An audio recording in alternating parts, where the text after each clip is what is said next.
Welcome to the Talegate Podcast with your host, Al Blanton. At Talegate, we celebrate the rich history of sports in the state of Alabama. So come with us as we relive great moments, great games, great players and coaches, and in the process, preserve memories for a lifetime. Well, hey guys, this is Al. I recently had a great trip up to Huntsville, Alabama, to the campus of the University of Alabama, Huntsville, also known as UAH, to interview Mia Hollingsworth, a former Jasper Viking who plays guard for the Lady Chargers basketball team under head coach Alan Sharp. I was so impressed with Mia, both as a student athlete and as a person. So without further ado, here's my interview with Mia. Hope you enjoy. Mia, the first question I've got for you is how are you enjoying it so far? I'm loving it. I really am. I was really nervous about the transition, and I'm a homebody, so being up here. But my family's made a bunch of trips up here, and I go home every chance I get. And then of course just the teammates. I mean, we're basically family at this point, and so it's really, I'm enjoying it. I can't complain about anything. The school, all the professors really bought into the athletes, and it's just been amazing. Yeah. You know, I don't know a whole lot about UAH. The first time I ever really set foot on that campus, it was a couple of years ago. I was running in the Rocket City half marathon, and we ran the back portion of the marathon, and we ran through the UAH campus. So I was not having a great time when I ran through there. But tell me about going to school there. I want to know a little bit more about what the culture is like at UAH.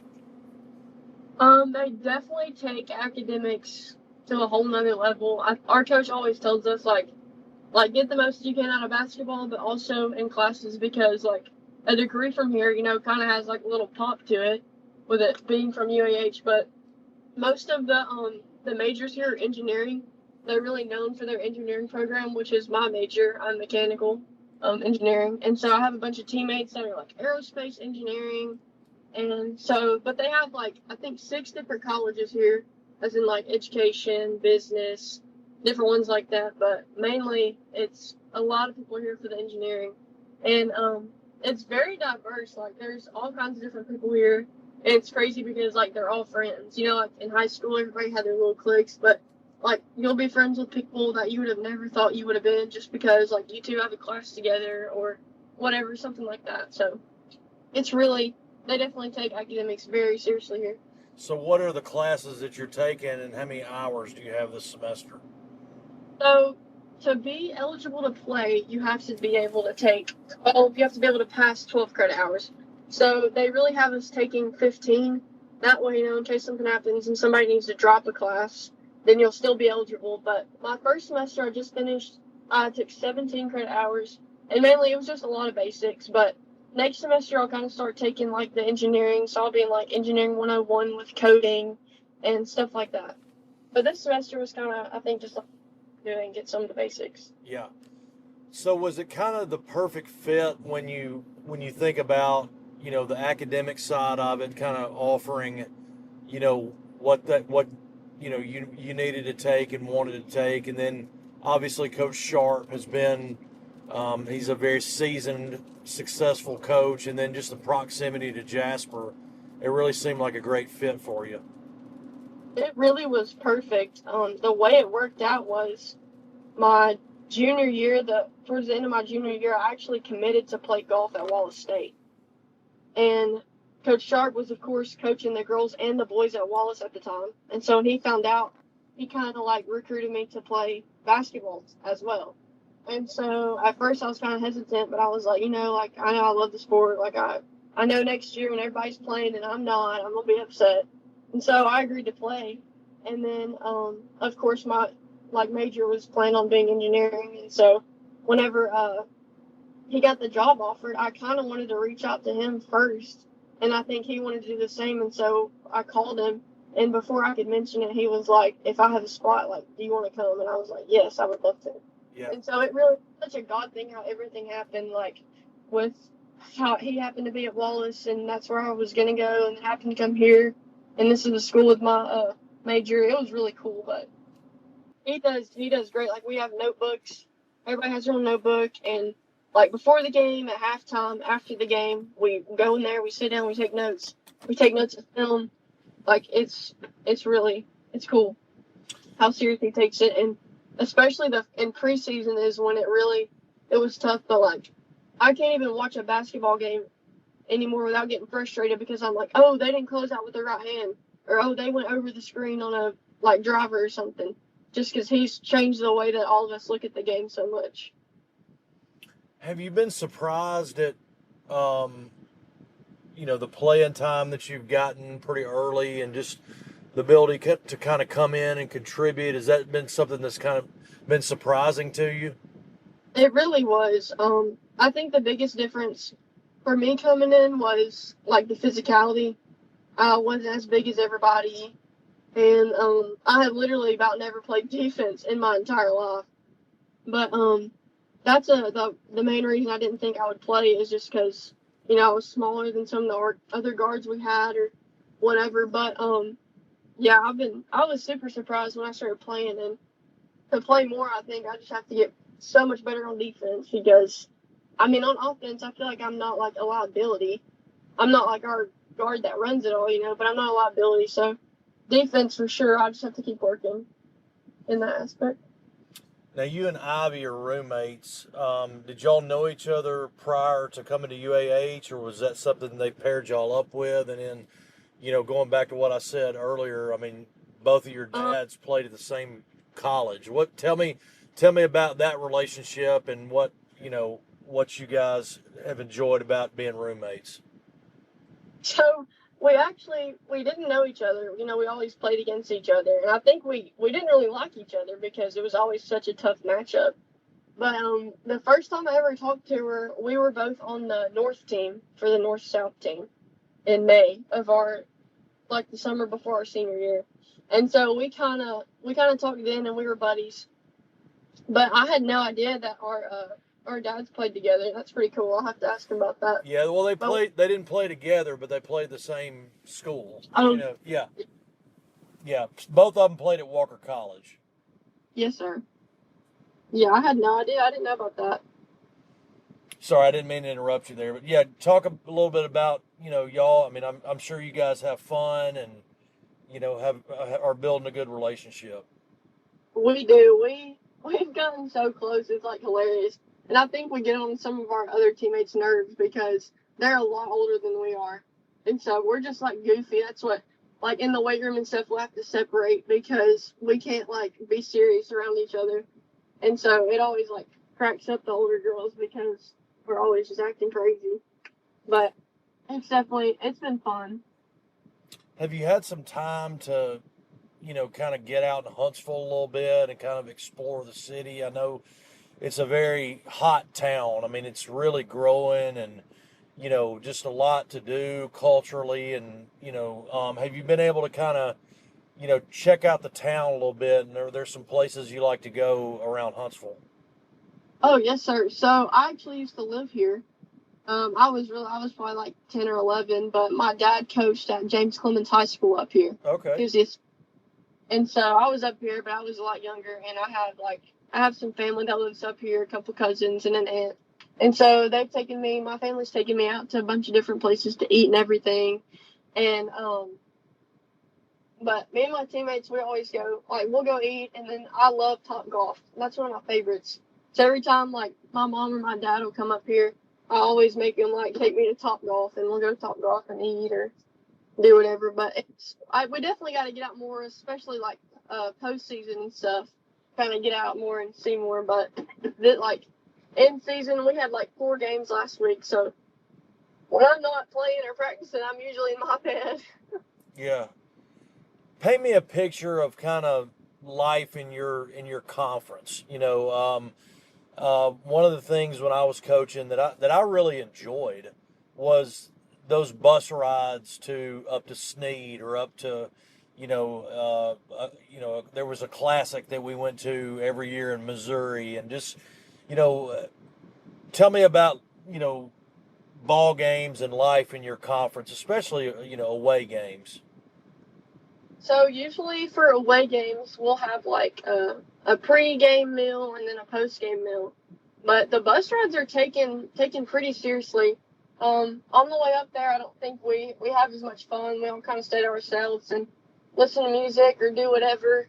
And then, on the way home, hopefully if we get a win, then we're kind of crazy playing music. But we did our first couple games of the season. We went down to Florida, Lakeland, Florida, and we had like a conference crossover with the Sunshine State Conference. And so we played Florida Southern and we played Rollins. And so we busted it up into like a 2-day road trip kind of. It was like a 14-hour drive. And so we had fun going on there, and of course like we got to stay in the hotels together, and that was fun. And we brought card games and played cards. But on the way there, I think our team kind of looks at it as like a business trip until after we get the win. We're on the way home from the win, and then we kind of have some fun on the bus. But it's super fun. I wouldn't trade any of my teammates for anybody else, because everybody that brings like the different personalities and stuff, it's perfect. Like today at 6, we have a Christmas party everybody put together that we're doing. That's cool. What are your goals, over the next 4 years? Basketball wise, academic wise, spiritual wise, whatever you want to say about that. I would say basketball wise, definitely like win the conference, a couple times would be nice. Definitely want to make the NCAA tournament, like I'll get in practice. And as far as academically, I want to maintain like at least a 3.4, 3.5 GPA, and of course get my mechanical engineering degree. And hopefully they do like a jump program where you can graduate with your master's in 5 years. And so that's another one of my goals, is to start my junior year jump program, so that after I graduate, I can come back and get my master's in 1 year. Tell me about your relationship with your dad in terms of his influence on you, and he was a college basketball player, and tell me about his influence on not only basketball but your life.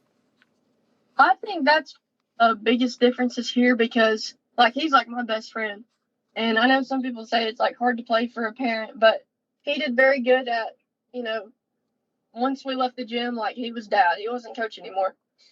And he coached me in golf and basketball for 6 years.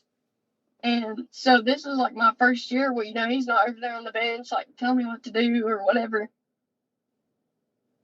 I think it was last week, was the first game he had ever missed, because I think Jasper played somewhere. And so he was like watching the stats on his phone. He texted me, he's like, "This will not happen again." He's like, "I've got to make sure that I can get to him." And so I actually have given him like my login to watch practices. So he'll like watch our practices every single day and like let me know what he thinks or like what I can do better. But so he's dialed in all the time. Oh, all the time. He is all the time. He'll send me like a text before practice and be like, "Don't forget to like stay down and help," and whatever.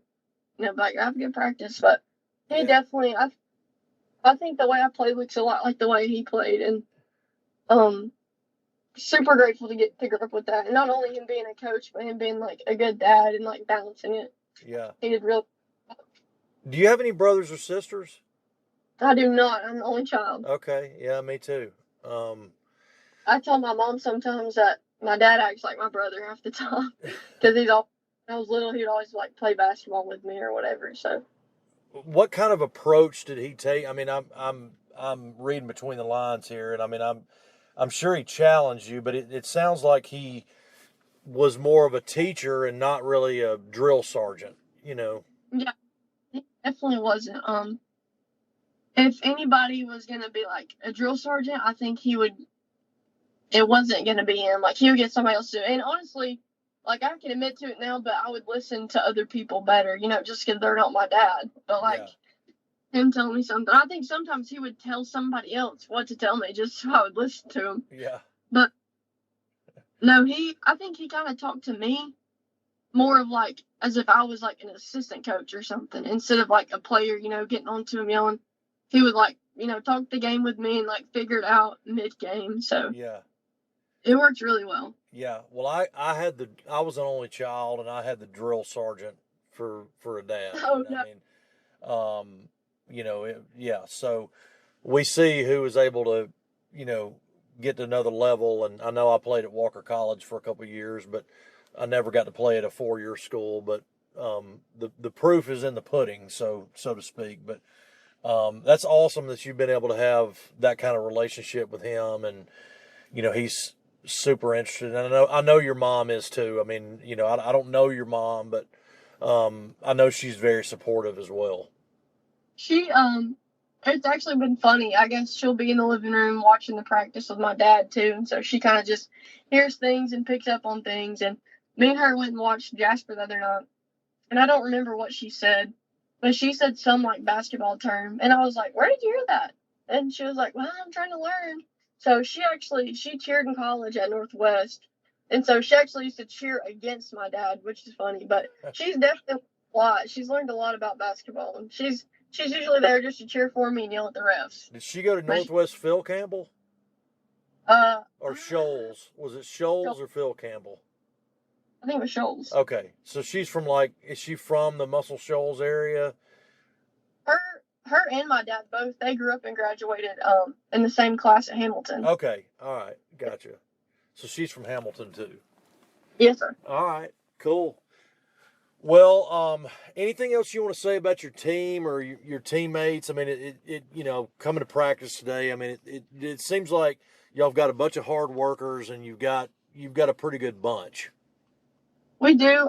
He like kind of cleaned house when he came in. I think there's only 6 returners, and then there's 6 returners, and then me and Ivy, the freshman, and then there's another freshman, and so it's us, and then he got like 7 out of the portal. So we have girls from like UNC Asheville, Trevecca, West Georgia. We had a girl come back from Sanford. So he's gotten a ton. One that came from Birmingham Southern. So it was kind of cool how he like pieced it all. Like he recruited everything and like recruited the team and pieced it together. Yeah. And he's like plays really well together. That's awesome. Well, hey, we may turn this thing into a podcast. This has been a good interview for the last 20 minutes. So, well, I enjoyed practice today and your skill development portion of practice, and I really enjoyed coming up there and seeing a little bit more campus, and I just appreciate your time, and I wish you the very best. I think you're doing a great job so far, and I just wish you nothing but success. Well, thank you so much, and thank you for coming up here. That was awesome. I'm glad you did this. Sounds good. Thanks so much, Mia. Thank you. All right, bye-bye. And that's a wrap. Stay tuned for the next episode of the Talegate Podcast. And in the meantime, connect with us on Facebook, Instagram, Twitter, and TikTok. We'll see you next time.